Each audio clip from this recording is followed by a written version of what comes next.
Welcome to Big Hearted Indie, where we empower men in Indianapolis to forge deep connections and impactful lives through authentic friendships and service. Join us as we explore personal growth, community leadership, and the transformative power of living out our faith in action.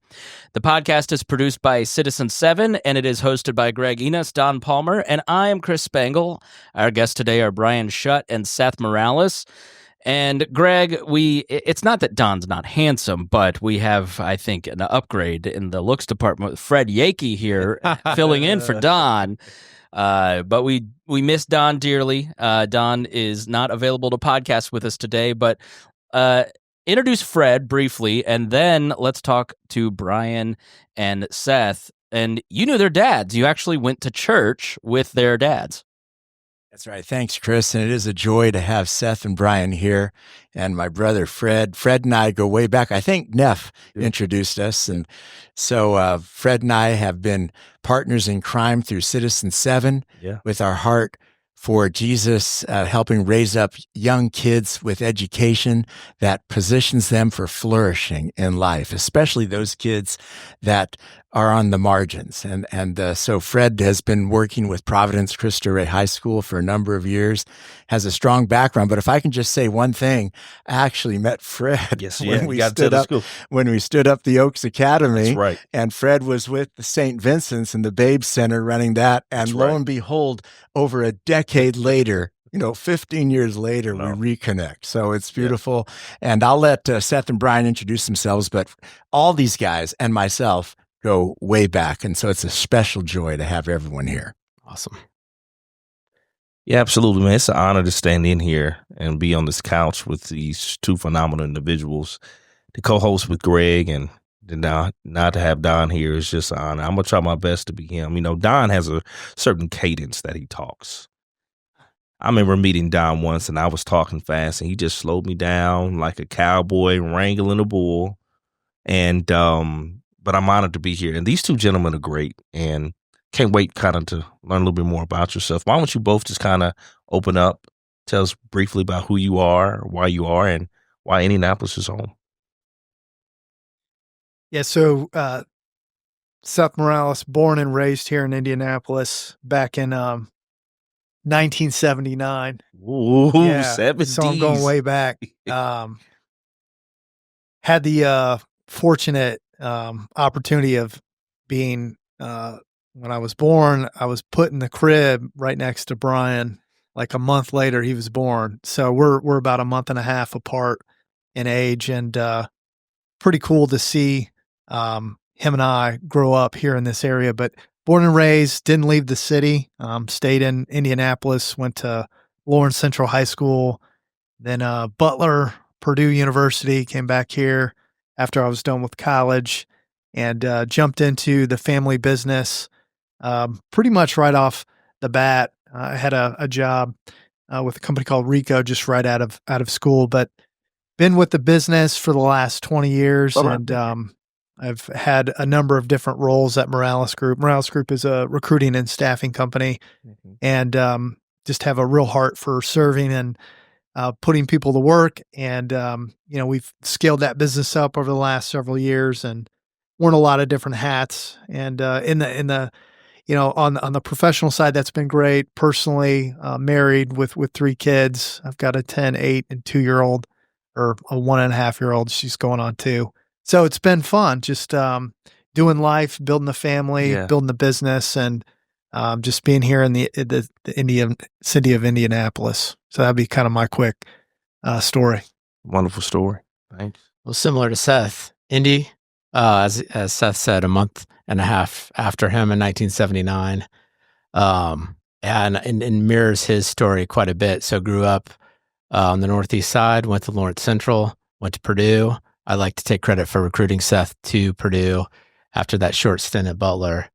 And as a consequence of my recruitment efforts, I like to take credit for the Rose Bowl as well. Can't take credit for the current Purdue team, but our buddy Neff's working on that. So yeah, after college, I would say I became an accidental entrepreneur. I'd had a short career in sales and marketing.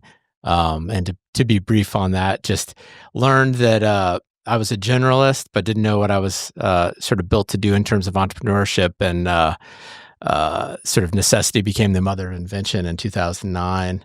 And a good friend from Purdue and I started a heating and cooling business called HomeSense, and then went on to start a co-working space called Refinery 46, and continue to fill my days juggling different entrepreneurial ventures and advisory work and nonprofit board work. So yeah, and Seth and I, we've kind of, there's not a lot of memories from childhood that don't involve Seth. So hopefully we can explore some of that foundation and just kind of share how friendship can be catalytic. Yeah, so we are live. If you are watching live, you can join heartbeat.chat at citizen7indy.com, and you can find the link for this every fourth Monday of the month at noon. You can ask questions live, so please leave those in the chat. Dave Neff has joined the chat. Let's go now. We're hoping that Dave Neff and Addison and Pete and Madison all ask some questions. We really talk a lot about male friendship, and you're our first set of friends whose dads were friends. Greg was also friends with them and sent a photo of your dads. So how did that shape your friendships? Like, what did that look like when you were kids that led to the rhythms that you have now? That's a great question. I mean, it's one of those, like, we don't know any differently, I'd say. I mean, they were together, we were together. They helped start a church together. And that's how Greg got connected with Tom and my dad, Don Schutt.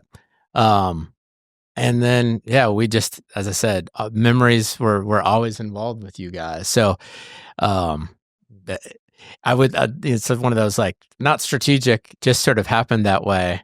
And then just sort of continued to unravel as time went along. Yeah. If you can add to that. I would also add just, faith and golf were the two kind of common grounds, and those carry on, throughout your life. And, I think our dad's playing at Old Oakland for many years, and they still do to this day. Your dad's in his early 80s. Yep. My dad's in his early 70s, and they're still hacking it up out there. They're both pretty good golfers, and they're both men of faith and have led some pretty cool careers, different pathways with their professional lives. But I think those have kind of, sports and faith have kind of, early on with Brian and I, we both played a lot of sports together, and faith has always kind of become, a centerpiece for us. And then we applied it with business. And so now it's kind of business and faith. One, I think they modeled a continuity of relationship, as Seth was pointing to there. The names of their friends are names we've heard for 45 years. And to sort of have that modeling of consistent long-term relationship is something that, again, it wasn't forced on us, but I think it was sort of in the water. And I'm sure that's something that we inherited from them. What kind of shenanigans did you guys do as young boys that you actually hid from your parents as long as possible? Let's get to the real podcast. Let's go. Let's just go. Oh, there's a lot. There's some we can't talk about online. I would say, like, we were pretty muted as far as shenanigans go. It wasn't to say we weren't doing them, but I think maybe middle school time we would sneak out and not even do anything worthwhile, but it was sneak out of the house. Yeah. So Parents we, are asleep. they're asleep. We sneak out. I just remember the one time, I think it was you and me and Marcus Bowling. Yeah. And so we're out. And again, it's not like we weren't like committing any vandalism or anything. We were walking around playing basketball or something innocuous, and we get back to the house trying to be really quiet. We look up, and Seth's mom is looking through the back door. I was just like, oh man, we're in so much trouble right now. Yeah. She was pretty kind though. I don't know. Can you think of any? I think about BB guns and fireworks and ding dong ditching and just kind of just playing around in the neighborhood. Yep. You know how that goes. Just, I think there were a lot of just parties that we're at, high school to college. There were some funny memories there, probably a little bit more off color there with some of the fraternity parties that we had, but it was a good time. We got into definitely a lot of fun. I would say that Brian kept me in line. We were both pretty good kids, so we never really got into any serious trouble, but we always kind of were on the edge. Well, Seth, I think, this is where kind of the athletics come into play. It was always a humbling experience being Seth's best friend growing up, and it probably raised my game. But to like, I mean, I could probably count on one hand the number of one-on-one basketball games that I beat Seth in over the course of decades of playing these games. Times, man. I would just have to stick to the outside shot, and I couldn't drive on him. But just to say, like, yeah, it was always a humbling experience to, when you don't know any different, when your buddy's just faster than you. And then, so as time went along, I'm like, oh, like he's faster than everybody. So I don't feel that bad. But I think that kept us on the rails as well. Like you actually playing and me trying to play on the teams. So just thankfully not too many shenanigans that we can't talk about here, but plenty of those stories. And I mean, maybe in terms of like a useful point, something that I thought about as my kids get older is we had space to play, and like we were out of the house and we were creating and doing and like imagining, digging forts into the side of hills. Like that's the stuff that I think was some foundational sort of the raw material that ended up being sort of entrepreneurial and sort of impacts our ventures today. It's beautiful. Outside of golf, where did your different athletic endeavors take you? I mean, for me, I'll leave it to him since he can respond to that. Okay, well, I want to hear about yours too, bro. Yeah. Go ahead, Seth. Yeah, I think early on basketball was kind of my sport, and then I got into football later in high school. And I had some success and ended up, playing college football, playing at Purdue, and being a 3-year starter at wide receiver, and being a part of a great Big Ten championship team and Rose Bowl run. That was the main driver of my sports background, but I knew I was fast, and I knew I was pretty competitive, and I could jump, and I had good hand-eye coordination. I could dribble the basketball. I also really kind of catch the ball pretty well. So that played well for me as a young high schooler, being around Brian. We used to play all these different games where you had a ball, you were throwing it up on the roof, you were playing basketball, you had the Nerf bucket like in the house. Like we were constantly playing ball together. And I think those early years of just kind of hooping it up and just having fun together, I think that just continued on for me, and it didn't stop until, my senior year of college. So that was a fun run for me. That's beautiful. Do you want to talk about your World Series career? My athletic career took me to journalism because it stopped pretty quickly. So I was no kickball stories. I was just the sports reporter for the high school paper, and no, it was always sort of a foundation of our relationship. But yeah, I was reporting or in the stands more than anything. Well, I can say and I'll turn it back over to Fred, but like you, Brian, I have followed the Morales athletic prowess because I remember playing golf with Tom, at Old Oakland.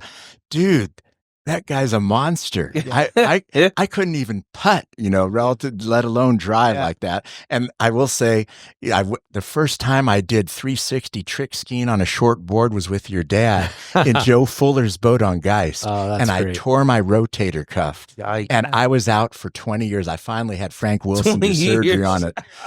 Literally do that. So I have followed both of the Schutt and Morales parentage and going forward. But Fred, I'll turn it over to you for some more zinger questions. Quickly, Brian, what high school did you go to? Lawrence Central. So both of you guys are Bearcats. Bears. Look at me. Okay, right. Okay, so Lawrence Central, you guys went to school together too. Yeah. So that's interesting. So there's a quote. Stephen Covey says every relationship moves at the speed of trust, right? Mm-hmm. So I think there's a level of trust here. Yep. Explain to us how this relationship has maintained, and how has it benefited you all as you all have professional journeys? Sometimes as you grow, not a lot of people remain childhood friends as you grow into adult and family, but how has this helped strengthen your journeys now? I think one thing that comes to my mind, Brian is a very intentional friend. And like our buddy Dave Neff, he makes time for people. He's very intentional about showing up when you have big events, and he's good at gathering people together and just being seen and known and making you, feel seen and known. And that's, I think, I think it's been really important.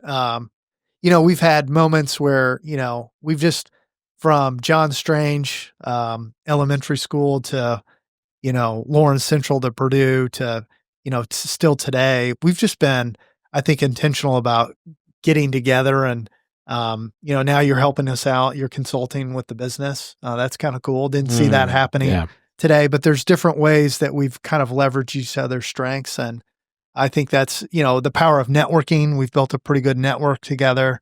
There's folks like you and Greg and Dave and all sorts of people that have kind of woven through kind of our front two doors. Yeah. And so those are the things that come to my mind. I don't know. What would you add? Yeah. I mean, I think it goes back to the original question in some ways, in that we saw with our parents, people that were relationally engaged and continuous relationships, and engaged in community in meaningful ways as well. So because I don't know that it was anything strategic. I don't think it was this deeply like ongoing. Maybe it was a micro reflections, but we were interested in the same things. We just had similar preferences, and that's sort of chicken or the egg. But yeah, I don't know that relationship was never really like difficult or effort intensive. So it was just, to your point, Fred, like the trust was always there. And as we were sort of co-navigating what reality looks like as you grow up, I mean, in some ways, Seth's a more sort of significant relationship than my own brothers, in terms of like how, again, navigating alongside somebody who's, sharing different experiences, but similar times. And again, it wasn't this like, oh, let's, create like an EOS and let's get together and go through some agenda, but it was just the natural sharing and like connecting over time. And again, I think it's both in like, helps shapes how you look at things, but it helped raise the bar as well. Just that kind of Napoleon Hill, like you're the average of your 5 closest friends reality. I think we just always sort of kept raising the bar for one another, both of like kind of what was expected, but also what was possible. What have you affirmed in Seth? And Seth, what have you affirmed in Brian that's unique to the other that you may really appreciate, that really stands out there? Then I have a follow-up to that. Good question. I think the few thoughts that come to my mind when I think about Brian, first off, he can synthesize really well, so he can distill like what you're saying and kind of boil it down into some succinct points. And sometimes if I'm riffing on something, I'm upset about something, I need help trying to figure out, maybe generational change of business from one owner to another with my dad and I, helping me navigate that, or navigating family business. He's pretty good at listening, seeing the big picture. And we also have kind of that context. So he's really good at knowing the context, distilling down what's going on, and then kind of making it kind of clear for you to think about. That's one thing. I think Brian's just been a very consistent guy. He has a high motor. He's an Enneagram 7, so he's always looking for like the new fun thing. So you can invite Brian to pretty much anything and he'll show up. He's just one of those guys that wants to be around people. And so I've loved that about him. He's always at the game. He's always at the party. He was always, doing something nonprofit or board wise, like he was involved. And so that kind of, I think, aligned well with kind of what I wanted to do. So those are two things that I think about, like affirming like who he was and what he brought to our relationship. That was important. Oh, that's beautiful. Yeah, thanks. I mean, it's a lot. Yeah. Similarly, I mean, I think it goes to kind of the high bar that I was talking about. I mean, Seth is, and I would say, inherited and cultivated, one of the hardest working guys you'll ever meet. So success tends to like follow effort. And I think he's been, a sort of practitioner of that since we were kids. It wasn't just sort of genetics that allowed him to have success on the field. It was busting his butt, working hard, pushing past competitors. So I saw that. That's something that I've always admired, and I've seen that translate into the working world as well. I mean, just a really organized and disciplined process of hard work and execution. And again, like kind of luck is where hard work meets opportunity, and I think he has cultivated his own sense of luck and opportunity with that. So that's something that I've always admired about him and his family. And I shared this at your grandpa's funeral. Just we used to go work on the weekends with Seth's abuelo, which I called him abuelo because I didn't know it meant grandpa. I just thought that was his name. Mm-hmm. And so Saturday mornings we used to go mow grass all around town. And he was in his 60s and 70s, and he was just like a workhorse. We're over there like breathing heavy, like, it's like 9 a.m. We've been out for 90 minutes and we're just tired. And abuelo's just like knocking out lawns left and right. And so I think he comes from a tradition of guys and men and women that work hard and prioritize family. That's something that Seth has certainly inherited and cultivated.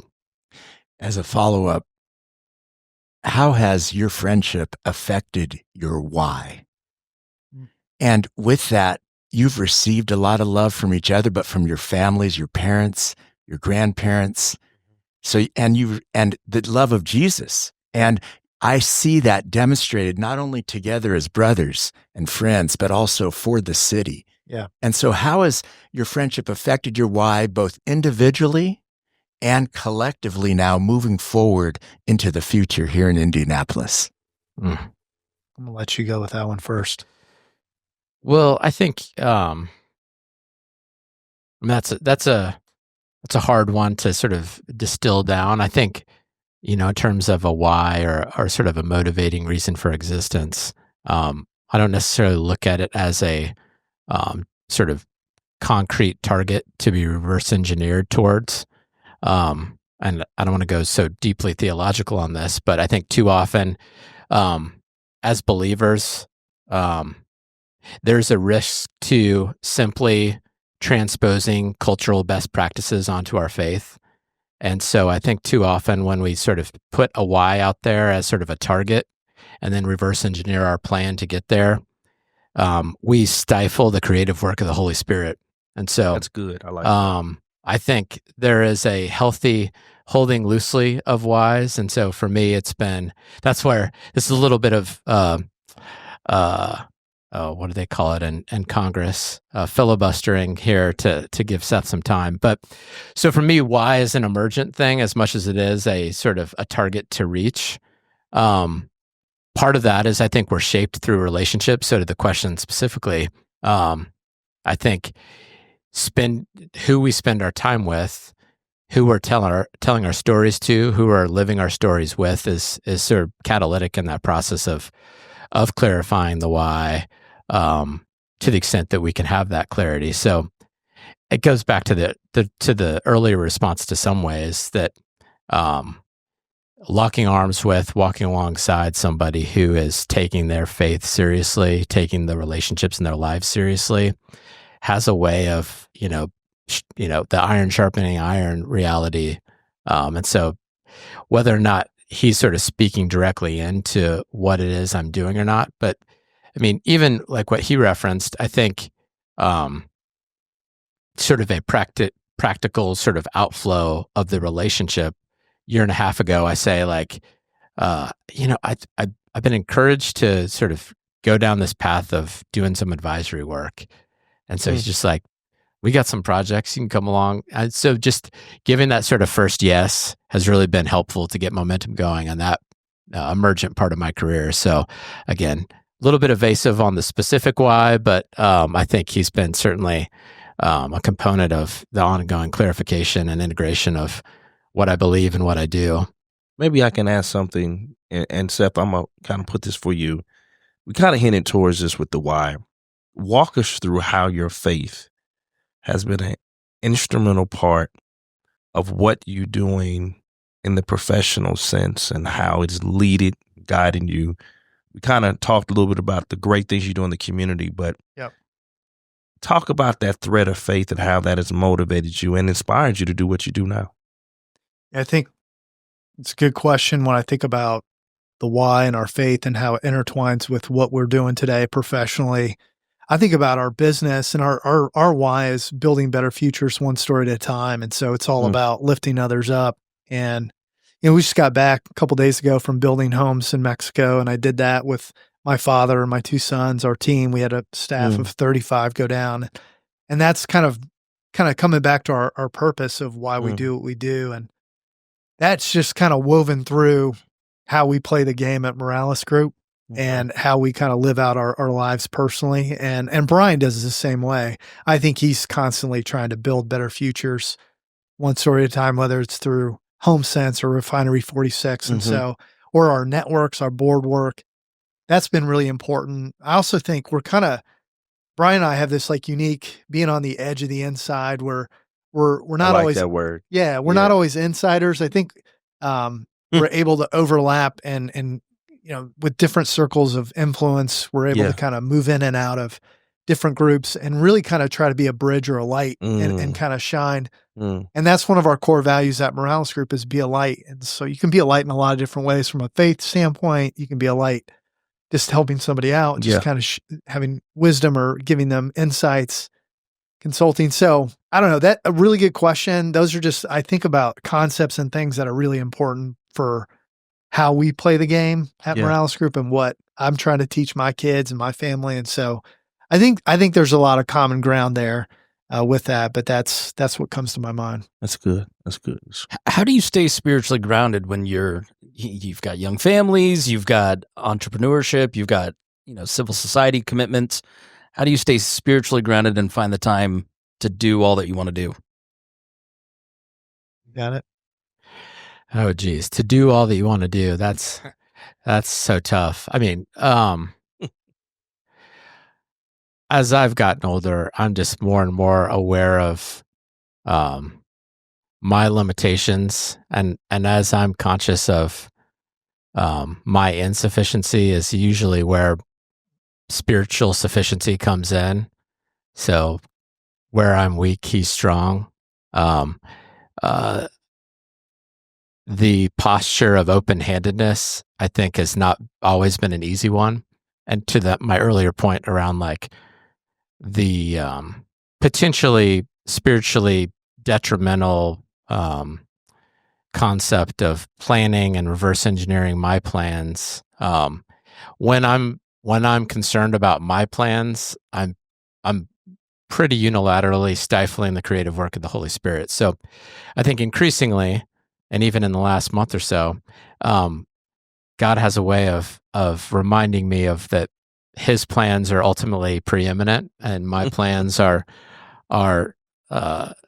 not. And I told these guys before we started recording that Tiffany's pregnant.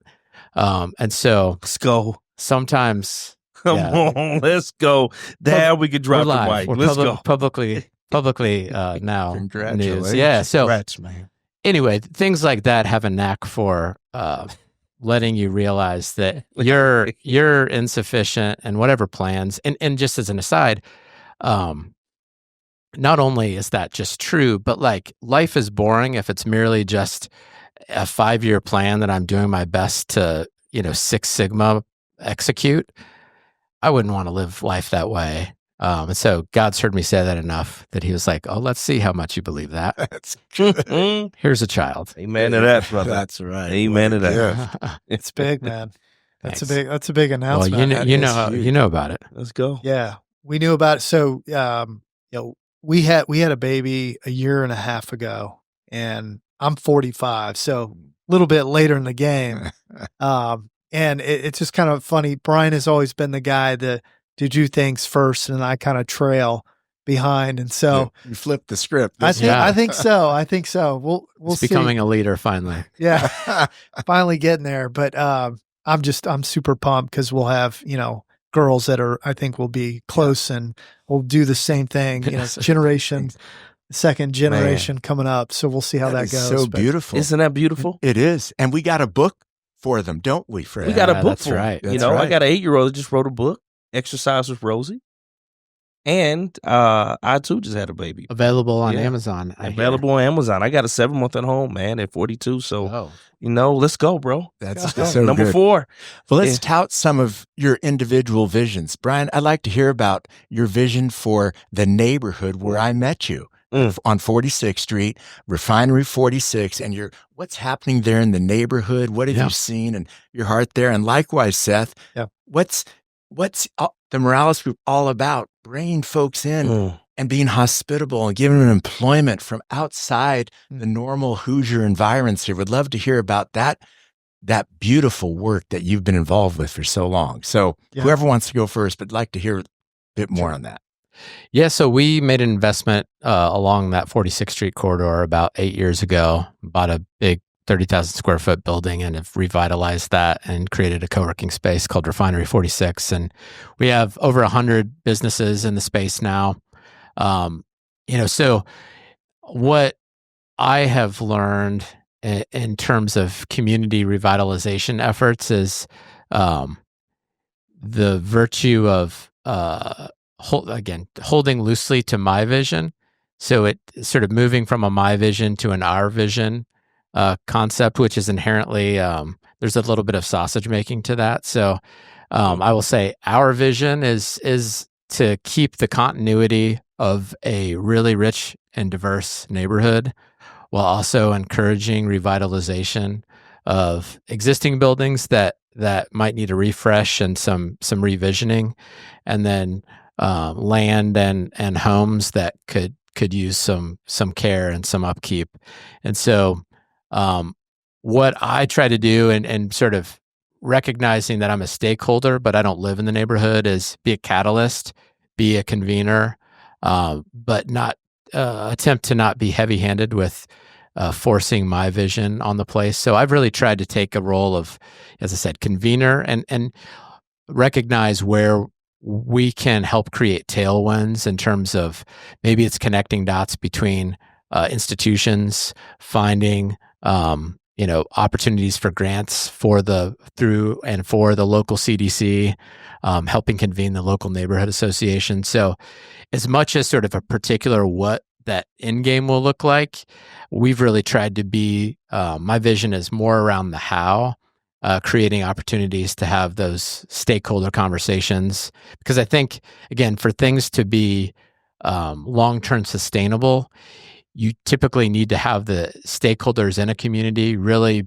be a participant in the creation of it and have their fingerprints in both the vision casting and the execution. So if we can do anything, it's really to convene and catalyze those sort of conversations. And then what will emerge will be really reflective of the vision of the neighborhood and that we. That's beautiful. I want to invite everyone to come down to 46th Street in Rowaldo and see what's happening. Yeah, it's great. Yeah. Seth? Yeah, I think with our business and our kind of impact and what we're trying to do, we're an employment and staffing company, so we're putting people to work. We've employed close to the size of the city of like Fort Wayne, so we employed a couple 100,000 people. Wow. And a lot of times, a lot of these businesses are very transactional with how they put people to work. It's like, hey, it's an hourly job, it's $15 an hour. And they kind of just treat them as a, kind of an hourly rate. One thing that we've tried to do is kind of flip that on its head and say, hey, look, we're highly diverse and we're going to treat everyone that walks in through our doors and give them an opportunity and kind of think with this mindset of how can I build a better future for you? Even if it comes in the form of a temporary assignment short term, how do we find you in our system and how do we develop you over time? And so that's kind of how we try to play the game at Morales Group is when they come in, we plug them into the system, we get them work, but then how do we upgrade? How do we skill them up? How do we find, we call it ABC, any job, a better job, and eventually a career.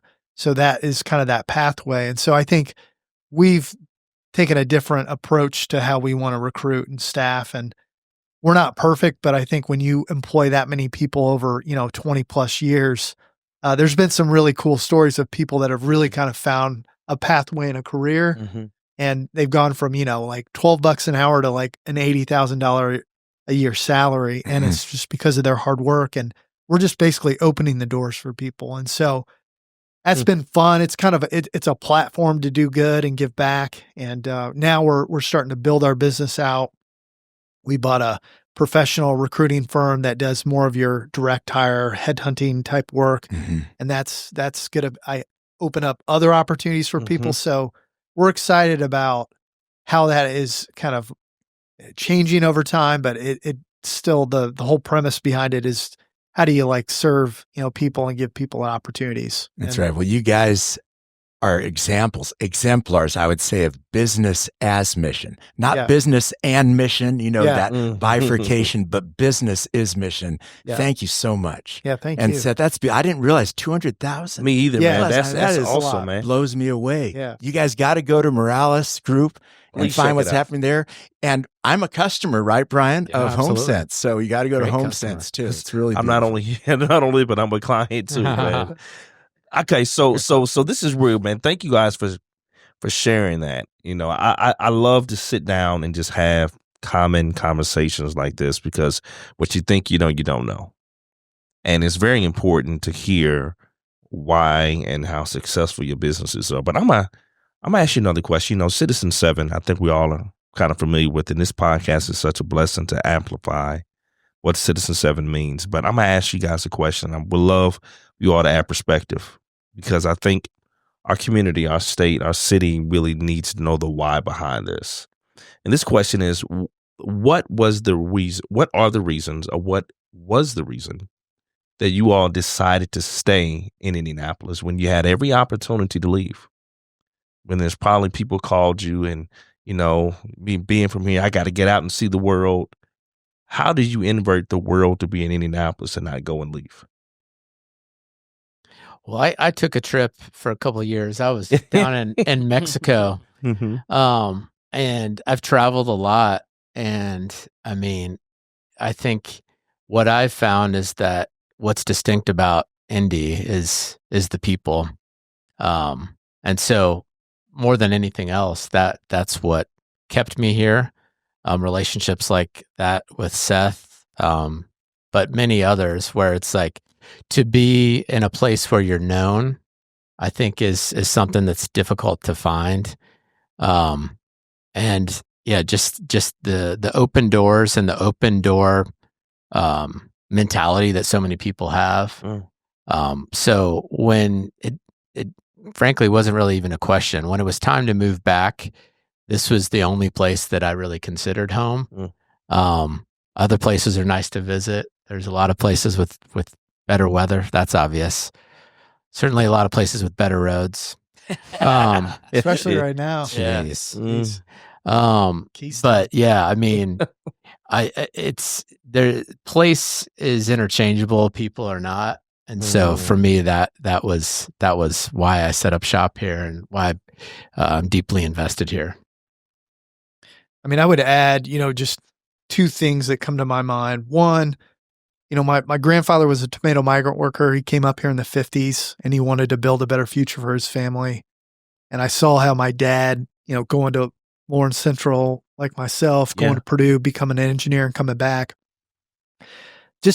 It was all about relationships, like Brian said, and they just made Indianapolis home. And there was just kind of a legacy to come back here and really kind of carry on that. But then I also think about my career at Purdue. Yeah. When you do your thing and you have success on the athletic field, whether you're at IU, Notre Dame, Butler, or Purdue, a lot of people know who you are. Yeah. And so I wanted to, capitalize on the street cred that I had. It opened doors from a street athletic, famous. I like that. Yeah. So that was helpful. But I think it was the family. My dad's family. He was one of 6 siblings. They all lived here in the city. My parents' family were here. Nobody really kind of ventured out. And then I had kind of the Purdue alumni ties. And so those things really and then Indy being kind of, in some ways, sometimes like the underdog to maybe a Chicago. Mm-hmm. I'm an underdog. I love to fight for the city and want to see it grow and continue to thrive. So those are the kind of the ingredients that kept me here. It wasn't really a question for me. I was definitely I was ready to get to work and build. Absolutely. Yeah. All right. So we have some questions. Yeah, go ahead. And I say that because I don't know if I'm setting you guys up, if I'm being a stooge here at the hands of Dave Neff. Okay. But he says to ask Seth about the Rose Bowl because no one ever has. Oh, What does that mean? that's funny, man. Dave, if you're listening, a long time ago when I had hair, I was able to play in the Rose Bowl, and we didn't win that game, but it was fun to get a chance to go and play. And we played Washington, and they were a good team. We lost in the fourth quarter. I think you were out that game. That was fun. That was a fun season. I think you lost before the fourth quarter. But... Were you reporting on it, or? Oh, No, I he was wasn't up there reporting. in the stands with my dad, though. He was having fun. But, 01. Ah. January 1st, 2001. Yeah, it was special for Purdue. Just Purdue doesn't make it that often to the Rose Bowl. And Dave, thank you for skewering me on the whole Purdue football thing. But really, really grateful for that opportunity. Chris Huxhold says 24-14 Washington. Marcus Tuiasosopo. Tuiasosopo. Okay. Yeah. We got beat. Yeah, Hux. Hux is a big Purdue alumni. So, it was a tough game, but they ran the ball really well. They were more physical than us, and they beat us. So it is what it is. All right, second question. Okay. Phil Miller.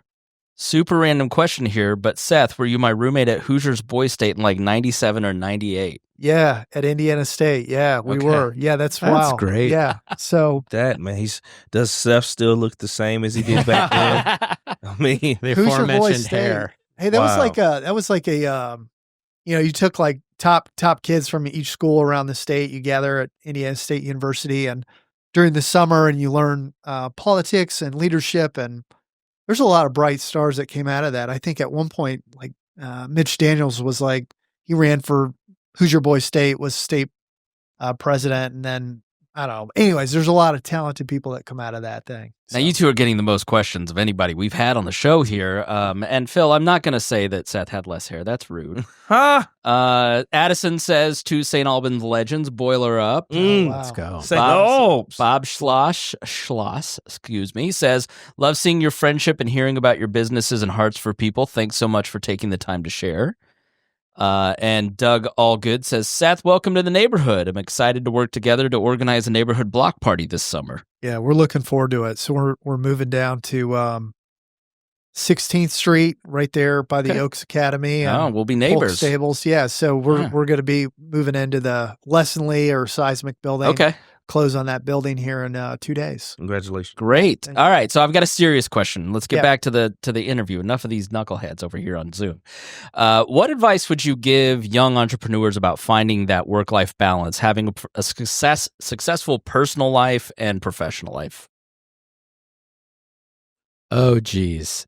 Don't expect to have balance if you want to actually have a successful enterprise right out of the gate. I mean, I just don't know. I don't know a way to do it. I mean, it forces prioritization. So I'm not saying do your enterprise at the expense of your relationship by any means, but I think know what is a balance point that can happen. So there's no path to whatever one deems success in entrepreneurship, but through it. And the concept of a J curve of growth, like there is necessarily a below the line part of the entrepreneurial experience where you don't know if you're going to make it, and like the existential dread is actually the fuel for the growth, where you can find product market fit. So I've got a lot of opinions of how that concept of where helping hurts. I think it's a little bit of help's okay, but in entrepreneurship, I think there is just a necessary part of the process that is the are we going to exist tomorrow angst. And some of that does have an impact on what I think people would deem mental health or work-life balance, but I don't know another way but through. And I think that's just part of the equation. It's good. Seth, anything to Yeah, add I on mean, that? I'm not a founder like Brian. I think when you're a founder and you start from ground zero and you bootstrap, that's not easy. my dad was our founder. I started a year and a half into the business starting up. I was employee number 5. So I would just say, to answer that question, work-life balance, what comes to my mind is, if you can afford a good coach, I know you have a good coach, having a good coach helping you prioritize and hold you accountable. I think having the right partner or spouse. My wife has worked with me for the last 16 years. It helps to have a partner in the business who understands. Sometimes you got to put in a little bit more time. In those early years, watching my dad, when I lived at home and he started the business, and watching my mom, come alongside him, pray for him, just kind of being there. I think those things were really, really important. But I think a coach, the right spouse, and then, having, you're probably going to have some lumps. You're going to take some hits because you haven't figured it out. So Addison, to piggyback off that, maybe if you want to add anything, go ahead. But Brian, maybe you answer this. Addison says, how important have both of your wives' support and love been to your success? Oh, essential, practically speaking and spiritually speaking. But yeah, with the first 2 years of HomeSense, we didn't pay anything ourselves anything, and so we lived off of Tiffany's income. So I would say she's the hero of the HomeSense story. She created all the runway. So yeah, and I don't think, I said this to a young guy last week. I'm like, there is no success in business if there's not success at home.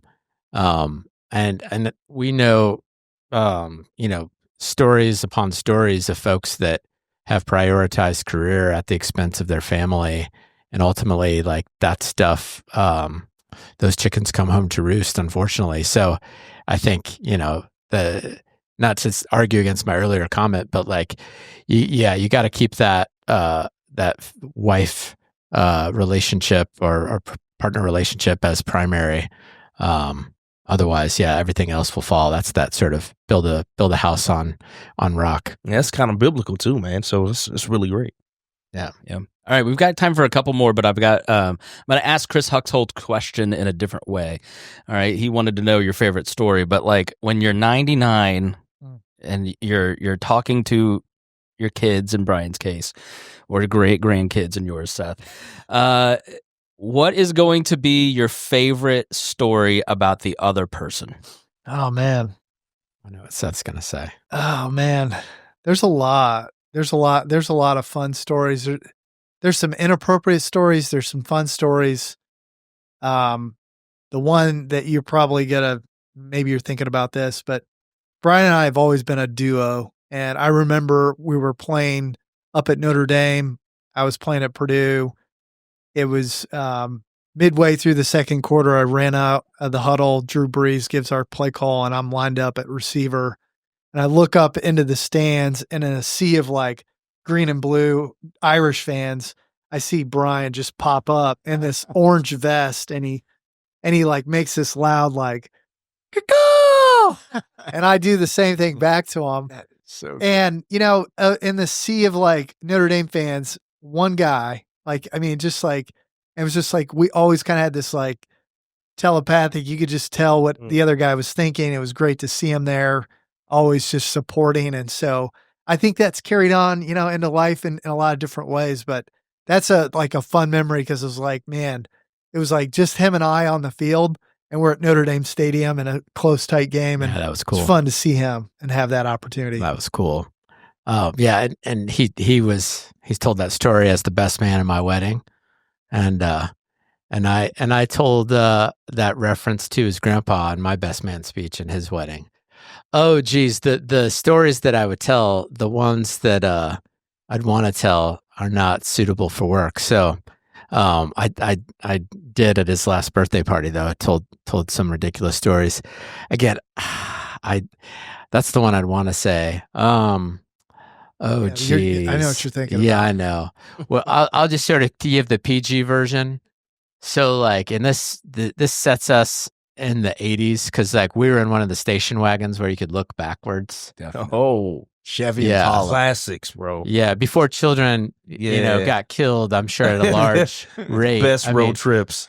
Oh, yeah. So, I won't get into the details. I'll just say, like, Seth and my, like, shared sort of desire to mess with people and so we're in like pre-K or like, we're 5-6 years old, and my mom likes to tell the story of us plotting what we're going to do to the girls at preschool all the way through the drive to school. And so, you could like change a few of the words, and we probably were having those conversations at Purdue as well. Yeah.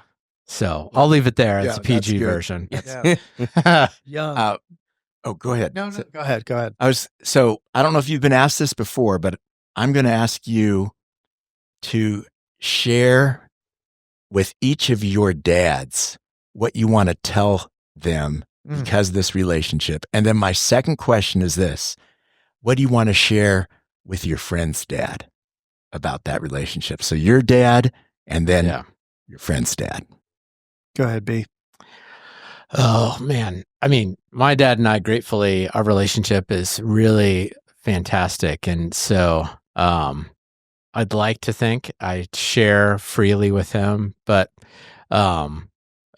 I have just immense gratitude for the evolution of that relationship. We're adult friends, and so we talk about significant issues. And he just lost his wife, my stepmom, this summer, and so watching him, I think, go through the grieving process with just such a high degree of health and seriousness, both for the loss of his wife and then my brother a few years earlier.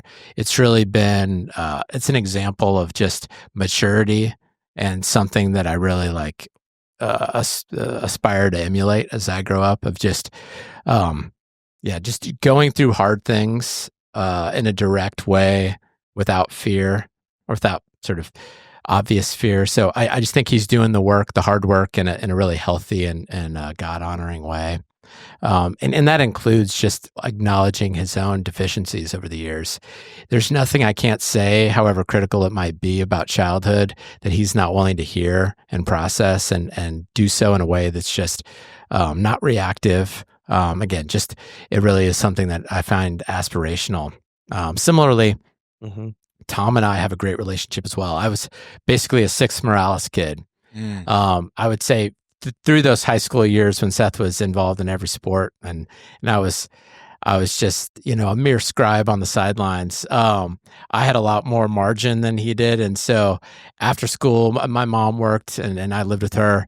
And so I'd go to the Morales house after school and eat up all their Cinnamon Toast Crunch and Nutter Butters. Crushed And Tom would bring, they took me to church on Sundays.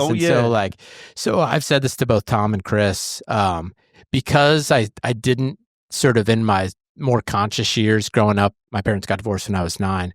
I didn't see their relationship. I had Tom and Chris as a marital relationship to see, and it's one that I think really just imbued in me a sense of like what true partnership that was really faith-filled looked like, and it's something that I think I try to model within my own family. So, among other things, I'm just so highly grateful for that example of what a true loving marriage looks like. Wow, thank you, Brian.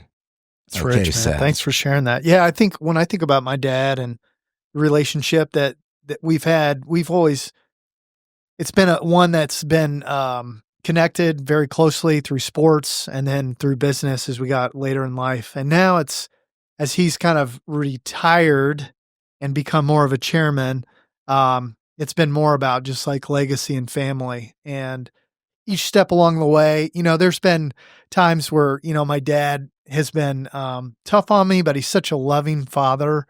I just think that we've learned to, because my dad is such a nice guy, sometimes it's hard for him to like tell no, or he can be critical, but sometimes, I think he struggles, being very direct. And we've learned to practice a little bit more directness when we're working in the business together. And we've had some good challenges over the years. I know we're trying to plan out this generational shift and us buying into the business and him, kind of moving out of that. That was tough. And I think you helped kind of counsel me a little bit and during some of those times. But I think when you go through some of those tough times and you have difficult conversations, and sometimes it requires like generational planning and money, it's just not easy. And so I think working through that, we were able to really kind of grow even deeper in that moment. And then when you think about your dad losing Karen,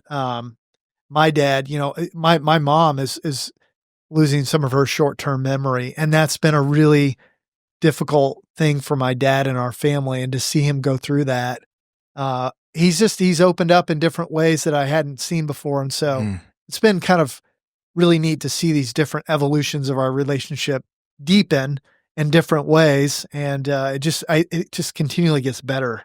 And he gets more wise. I get a little bit more mature. We still make mistakes. We still butt heads from time to time, but like there's just so much, like the good, all the hearts and love in the bank account outweigh, some of the debits we've taken. So it's been fun. That's beautiful. Yeah. Thank you, guys. Well, last question for me is, we talked in great detail about, the history of you all from your fathers growing up, East Side, going Central, to life at Purdue. Seems there's been a lot of side by side. As you think about your own impact of life and legacy, what is it that you want to leave behind for your children, that can perhaps be the third generation of partnerships, of things that you hope that you all can model to leave behind for them? When I think about what we can leave behind, I've been thinking a lot about this when we were in Mexico and we were doing the home builds with my dad and then my two sons. And I think it's just really important that we teach them to be highly relational, practice really good EQ. I feel like they don't teach that in school. We don't. That's good. Emotional intelligence for those who don't know EQ. Yeah. I think about just the spirit of giving and building for other people. And, I think to whom much is given, much is expected. And I think we're giving our boys and our daughter an opportunity to have a platform to really be a light and shine and give back. And I think faith is going to be at the core, but I think what I want from them is just to be good humans, give back, really push, and not just be somebody who's sedentary. And I just think about my dad and how his generosity really affects a lot of other people. I would love for them to have my dad's generosity and my mom's like spirit of faithfulness and obedience to God. So those are the two things that, how do we pass that forward? And they carry that on. Thank you. That's a great question. I think there's this like duality of having more abundance and also not wanting abundance to totally like poison the well. Wow. So you want to give your kids everything. Yeah. And then there's this risk of by giving them too much, they lose the sort of edge to want to work for it. And so I think navigating sort of this reality of like 5 talents, and helping them sort of see that as not just opportunity or inheritance, but also sort of expectation. And so I go back to that, and I think I just echo what Seth said. I think it's that, there's a legacy of faith. There's a legacy of commitment to community. There's a legacy of relationship continuity, and navigating again with open hands that we want to see this from you. The best way that I've found is just by modeling the behavior. The Schutt clan, we're a long line of contrarians, so. If I want to, the first thing to do if I want to get the opposite from my kids is to give the sort of full-throated expectation, because they'll push back hard. Seth knows my brothers, especially my older brother who passed away, the king of contrarians. So there's a little bit of a coaxing through action and giving some room for them to grow into that. So I'd love, for them to be deep in faith, creative in how they apply their gifts, and just motivated by similar shared visions of impacting the community that they're in. All right. Dave Neff asks, will Brian or Seth ever consider running for office? I've got on the first check when Seth puts his name in. No. Bill Buckley had a great line that if nominated, I'll decline, or if elected, or I won't run, something to that effect. I may have got that transposed, but maybe, Dave. I mean, again, we all know the Neff for Mayor campaign is the first thing that's coming out of our friend group. So, no, I think to Seth's earlier point, the older I get, the more I realize the position of the edge of the inside is where I can catalyze growth more than being an insider. And I think, again, there's ways to stimulate that without necessarily having to be the insider in the office. And for the time being, that's where I want to play. I think if we can find somebody that we can, I think there's a need for some talent around the city. I think there's some need for talent around the state. And if there was somebody that we could get behind to support, that's where I think we would probably play best. All right, Fred. Fred's in. Yeah. Fred for mayor. No, sir. No. Okay, Fred. No. Yeah. All right, wrap us up. Greg. That's good. I hope the audience can tell why I love these guys and I love their family, from sitting around the Morales dinner table, putting on 10, 20 pounds as a young man, to being with Brian's dad, who fed me the word of God and challenged me. And my life's been transformed by the Morales and Schutt families. And right here today, you've experienced this kind of friendship relationship. And truly, my deepest affection, Seth and Brian, to both of you. I will always treasure not only the past, but the present, and looking forward to the future here in Indianapolis. So good. Fred, how about a closing thought from you? And then maybe a final statement from each of you as well. Man, I appreciate that. Thanks so much for letting me be a guest and warm up the seat for Don when he comes back. Closing thought is that I just think it's very important that we don't undersell the value of relationships. I think you two are a testament to what our community, quite frankly, our world needs to see. The story of your grandfather and the story of how your father and his father came together to form a bond and relationship, I think is the testimony of what Christ and his love is meant for humanity. And I believe that's what we can use to spark revival. So thank you both for being a witness and sharing your story. Impacted me greatly. It's good. Yeah, I would just, my final comment would be, you hear guests chiming in like Huxhold or A.T. Simpson or Dave Neff. I mean, I think Indy is so special because of the relationships and some of the intentionality.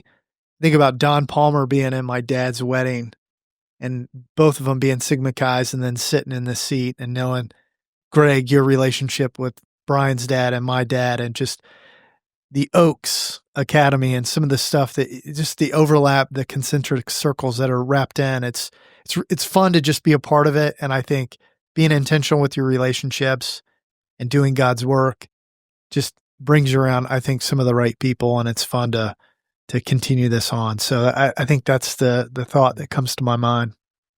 Yeah, I think it's easy to lament all the things that are wrong. Something that I try to remind people of is that there is no better time to be alive than right now. And there's no better place than right here. So as we try to solve problems, and there are problems to solve, I think it's important to remember that we first have a ton to be grateful for. And then as we look of what to do, I think there's no better sort of theory of change than that of relationship. The most successful enterprise in human history is the Christian church. And it was started by 12 people with the mission of one. And these were basically ill-equipped people to do anything.